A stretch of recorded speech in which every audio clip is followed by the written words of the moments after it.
If you have money, if you've got power and you can deploy a lot of capital, you can get what you need out of politics. For most Americans, not at all. And people know it. We want to fix it. It's going to take a heavy lift. We got to amend the Constitution. It's basically a battle of power. Can the American people win this fight? And I think we can. The Congress has a 14% approval rating when they polled. This is slightly above Kim Jong, the North Korean dictator. We're just slightly above. But people hate the Congress. Yet, if you're an incumbent in the Congress, you have a 95% incumbency success rate. So square that circle for me. It's about the money, basically. So go ahead, square the circle for me. Yeah. Even good people going into the system who want to do good things in Congress are stymied because we have a structural, systemic problem of the power of money to prevent the delivery of what the American people are looking for from our Congress. So you have exactly that problem. You wonder what the 14% are thinking, because most Americans are not getting what we would expect out of our representative government in Congress. And yet, because it's a battle of money and the parties, both parties are using super PACs and dark money channels, you're even getting foreign money now coming in to elections, there is a great power to be reelected. And the further up you go, the more control over the money you get in terms of seniority and committee assignments and things like that. The money just completely has corrupted this process. And that's the big divide, what Americans see in terms of how the Congress is performing and yet what happens on election day. Welcome to Open Book. I am your host, Anthony Scaramucci. Joining me now is Jeff Clements. He's the CEO of American Promise. He is also a huge proponent in repealing something that's near and dear to my heart. He's an author of a book about it and several articles about Citizens United, which we're going to get into in a second, Jeff. But it's great to have you here. Let's start with your journey. You've been a lawyer, an advocate, and now you lead American Promise. Why is campaign finance reform the fight that you've decided to get yourself into? Well, Anthony, I think, and thanks for having me on. It's good to see you. I, like a lot of Americans, have watched what's happened to our country and how the money is poured into our political system in these last 15 years. I had something of a front row seat as a lawyer. When I practiced law in Boston a long time, I did a brief in the Supreme Court in the Citizens United case, which struck down the Bipartisan Campaign Reform Act back in 2010. I did not think that was going to end well. I was still practicing law, though. So I went out to Montana. Steve Bullock's the attorney general at the time. He's trying to defend laws that the states have had on the books for a long time to prevent unlimited spending in their elections, all the money coming out. What we now see is the dark money super PAC problem. We win in Montana. The Supreme Court strikes that down. So it seemed to me that we as citizens, as Americans, had to get a handle on the money in politics problem if we're going to be able to solve any other problem. And I think that's what we're seeing now. And the issue, though, is constitutional. The Supreme Court says we're not allowed to solve it. Most Americans actually know we have to, but to do that, we need a constitutional amendment. So that's the journey that brought me to campaign finance. I was not a campaign finance wonk. I was a lawyer representing big companies in Boston. I was serving in the Attorney General's office. But like a lot of Americans, I saw the problem of money in politics, how it was tearing us apart as a country, how it was preventing us from solving some big problems, and how it was increasingly leading to a systemic corruption of our system. And I felt like I could do something to help. There's a lot of people that listen into this podcast, many from outside the United States, that don't understand the nuances of everything that we're talking about. So I want to set the course for this. I want to talk a little bit about campaign finance. And so basically in January of 2010, Justice Scalia said in the Citizens United case, and I'm paraphrasing, if you have money, it's your First Amendment right to use it as you see fit. You have limitations in direct campaign donations, but you have no limitations if you want to set up a political action committee to support a candidate or to present an idea or to support or fund a policy. Do I have that right, Jeff, or do I have something wrong about what I'm saying?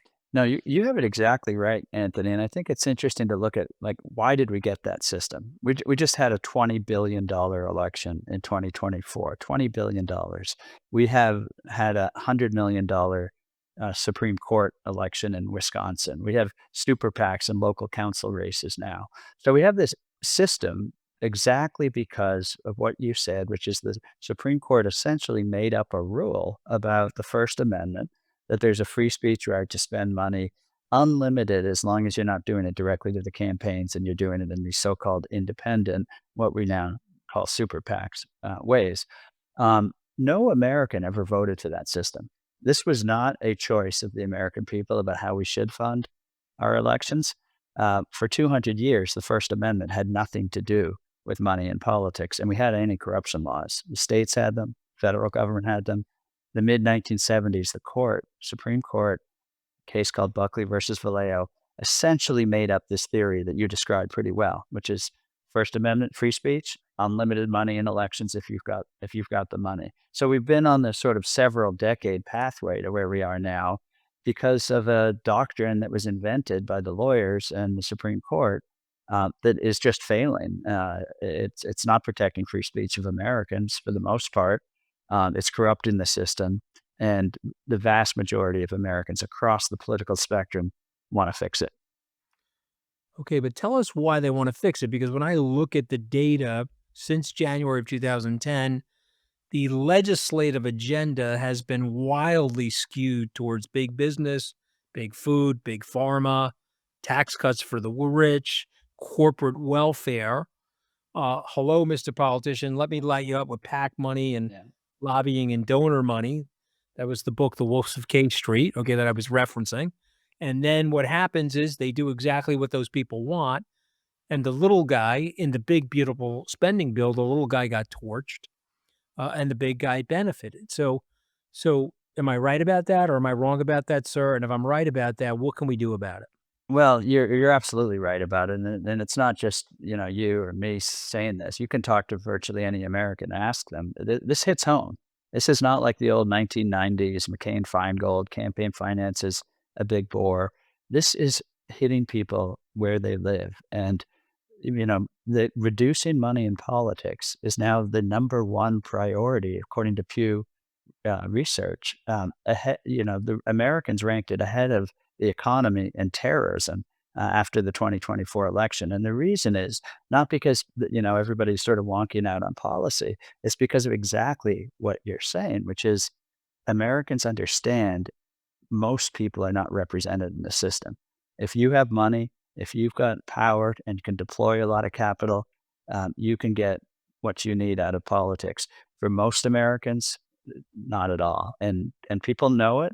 That's why we're seeing the support we're seeing for how we can fix it. And the beauty of it, Anthony, you've talked about constitutional amendments before. That is a power that the American people have. We want to fix it. It's going to take a heavy lift. We got to amend the Constitution, and we got to. It's a basically a battle of power. Of can the American people win this fight? And I think we can. All right, so take us through the process, though, of amending the Constitution. I, like you, am an entrepreneur, and I believe we can do things like this. But cynics would say it's pretty hard to amend the Constitution. And don't give Donald Trump any ideas about amending the Constitution so he can run for a third term. But go ahead, do your best to split that baby. Go ahead.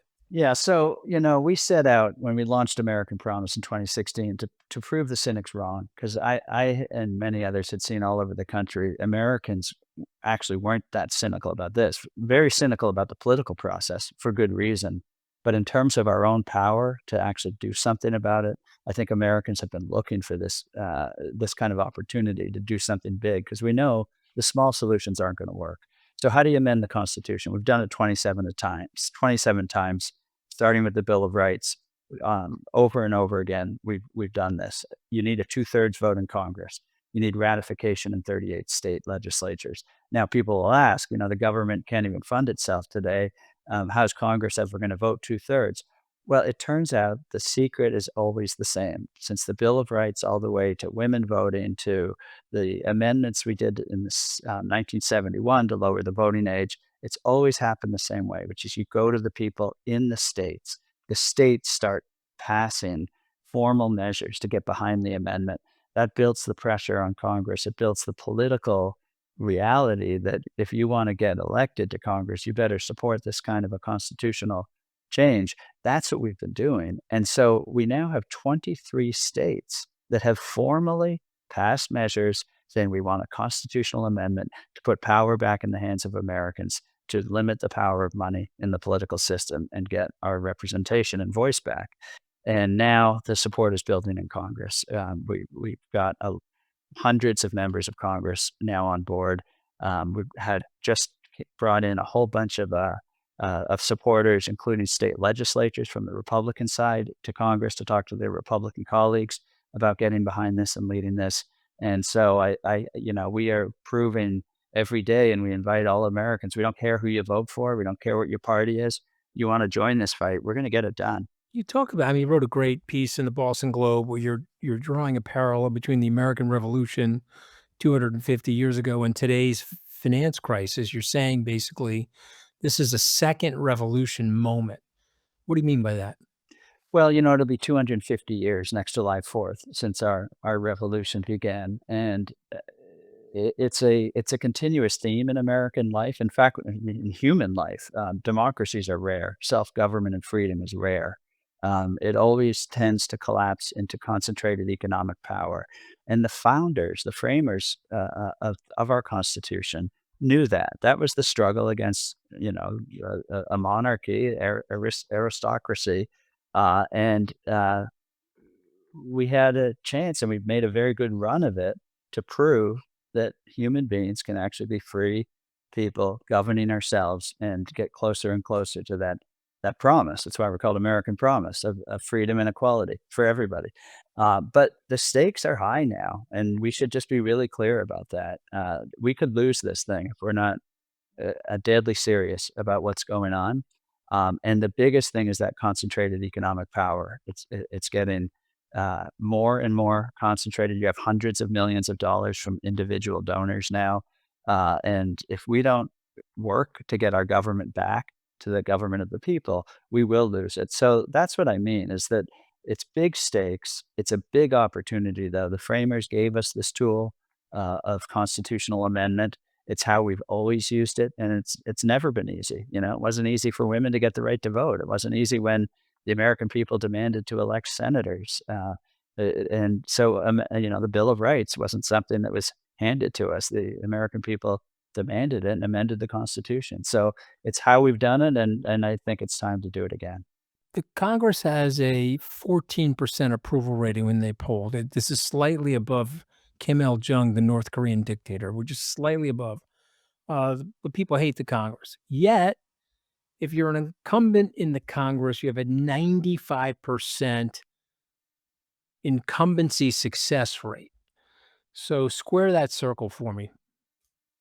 It's about the money, basically. So go ahead, square the circle Yeah, for yeah, me. yeah. It's statistically true. Now, there's always exceptions. People will say, "Oh, money doesn't always win," but statistically, money almost always does win. And incumbents have a big advantage in raising money because they can give the rewards, and so that's always a big advantage. The entrenched incumbents is a real problem, and then even good people going into the system who want to do good things in Congress are stymied because we have a structural, systemic problem of the power of money to prevent the delivery of what the American people are looking for from our Congress. So you have exactly that problem. 14% is, you wonder what the 14% are thinking, because most Americans are not getting what we would expect out of our representative government in Congress. And yet, because it's a battle of money, and both parties are using super PACs and dark money channels, you're even getting foreign money now coming in to elections.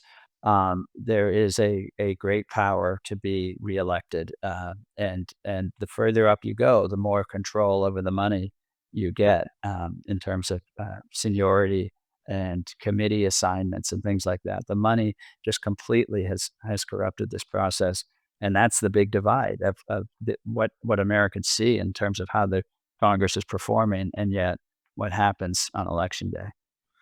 The people, I mean, it's just astonishing, staggering to me that there are other countries, democratic systems that won't allow the money in. So you write about corruption being normalized. So let's just go over some of the things: donors getting government jobs, tax breaks for billionaires, laws drafted by lobbyists. Just turn the whole law over to the lobbyists, and then they try to put it in the, Congressional Register. Do you think Americans, don't get it? They don't understand, or they're underestimating how money is shaping the laws that govern them? Or do you think they're starting to get it? Or do you I think they're still relatively uninformed? I think Americans get it. I've been blessed, Anthony, to be all over this country this past 10 years since we launched American Promise. I've been in probably every state. I've talked to Americans across the political spectrum. They come out and they vote for this. We have volunteers standing in the snow, getting signatures on clipboards. They come for lobby days. Americans really get that our political system is not going to be able to deliver unless we change how it is funded. And I think the biggest enemy that we have is cynicism and our sense that we're powerless, that an amendment, if it's going to take a constitutional amendment, that's too hard, or we're too divided, you know. And I got to tell you, I was talking to a Republican in Texas who looked at our map of the 23 states on board, and he sees our, states like New York or California. He says, "Wow, you're getting the Democrats. I can't believe they're going to support this." And then we talk to the Democrats, and they see Utah and the Wyoming Senate and strength in Texas and West Virginia on board, and they're saying, "Wow, you're getting Republicans." So we have to get over the idea that we're too divided to do big things. Our political system can't always deliver that, but when we work together, like on this constitutional amendment we're doing, we over and over again show that we can deliver states red or blue, doesn't matter, and we can get the votes in Congress. So I think we need to trust ourselves that we actually have more power than we think, because I think that is what we're most cynical about is the uh, question of whether we have the power or whether we're too hopelessly divided that we just can't get this done. So I hope people will get in this. They'll see what we can do, and we'll really be able to pull this off. What would be in the amendment? Like, what would be the steel trap that would prevent the money influence? What would be the idea?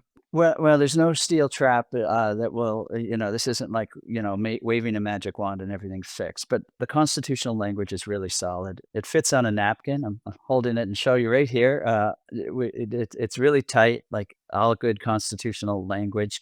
And it's about power and who has it. That's what the Constitution does. It is not a campaign policy law of, 1,000 pages. It's very simple. It moves the power to the American people, to our state legislators, to our Congress, to our local legislatures, to pass effective rules, if they choose, about how money is used in the political system. That's the simple version. It's three short sections, and what that does is give us the power to do it. The reason it's not a magic wand is because we'll have to do it. But the judicial overreach, the courts striking down our our anti-corruption laws over and over again, that will be over. We will have anti-corruption laws. We will stop foreign money. Up in Maine, that 86% of the voters passed a law saying foreign governments cannot spend money in Maine's elections. Seems like a no-brainer. The courts, federal courts struck that down under Citizens United. That law would stand after this amendment. So, people might think like, oh, we won't be able to pass laws. But that's not true. We keep passing them. We have always done it before, and we've always had limits and anti-corruption laws until this judicial overreach, and we'll do it again. So that's what the amendment does. It gives us the ability to do it, but we're going to have to do it as a democracy, not only now, but 50 years from now, 100 years from now. That's what this constitutional change is so important for. It gives us a Well chance. well, you're an incredible patriot to have this sort of a vision, so let me ask you a visionary question. If the amendment were to pass, and let's pray that it does, what would politics look like in the United States 10 years from now, in your opinion? Well, it would look very different in the sense it would be representative again. We'd have competitive elections. We'd have a lot of debates. I'm from Boston. I know you're from New York. It's politics ain't beanbag in either place. It's not like we turn into angels. We turn Well, I into almost given the Yankee defeat last night, I almost canceled the podcast on you, but I decided, what am I gonna do, yeah. these It's nice. Bostonians. I'll just say nice to see the Red Sox winning. but it's not over yet, as you know. So, No, I mean, um, these are 2 tough teams, by the way, but what a great pitching contest last night, yeah, really, but really good to see. I mean, But so, give me some hope for my fellow citizens, because to me, and I think you've heard me say this, is how we got together. I want to end Citizens United, pass a constitutional amendment like this.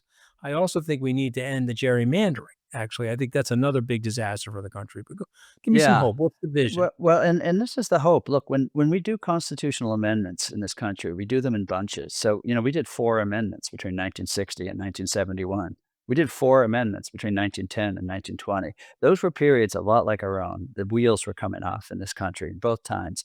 The American people rallied. We didn't just do amendments, we passed a whole bunch of laws too. And so usually it is more than one thing, and we definitely have more than one thing we gotta fix in this country, including gerrymandering. So we get the 4 Hour Freedom Amendment across the finish line, and I think we will in the next few years. We'll then start passing anti-corruption laws. We'll take on gerrymandering. We will this the politics will be realigned. It'll be more responsive to the people, and, we will see again and again, it's not the vision doesn't come from me, it comes from what I see in the American people, and you look historically, we always go about every 50 years into these periods where it just seems like the country is gonna fall apart, and Americans rally and we pull it together and we come out the other side, but we never have done it without constitutional change and new constitutional rules and new political alignments. And I think that's what we're going to see in the next decade, and that's the hope that we can actually turn into reality. Well, I wanna help you raise your profile on this. I certainly want to help you make this a reality. And this is types of things that we have to do in America. We have 27 amendments to a 236-year-old document. So, as you're pointing out, that would mean an amendment once every 8 or so years, yet we've had no amendments since 1993, and that was a procedural one, we both know. The real big amendment happened 59 years ago, which is the Civil Rights Amendment. So we are long overdue for these amendments, but this is the sclerosis now in this sort of very tight duopoly where these ancient leaders just want to sit at the top of this political structure and do very little for the American people and do a lot for themselves in terms of their self-service. It's almost like we had public servants, now we have public self-servants. It's a little bit of a bummer, but okay, so we're down to the 5 words. I went through your writings with my staff. I'm going to give you a word. I want you to give me a 1 or 2 section sentence reaction to the word. Ready? So I say the word freedom, you say what? America, Okay. I say the word trust. rebuild, Okay. renew. Yeah, we gotta re-engineer, recreate, right? Yeah. What about the word corruption? You hear the word corruption. Yeah, I'd have to say our American political system right now, and it's systemic.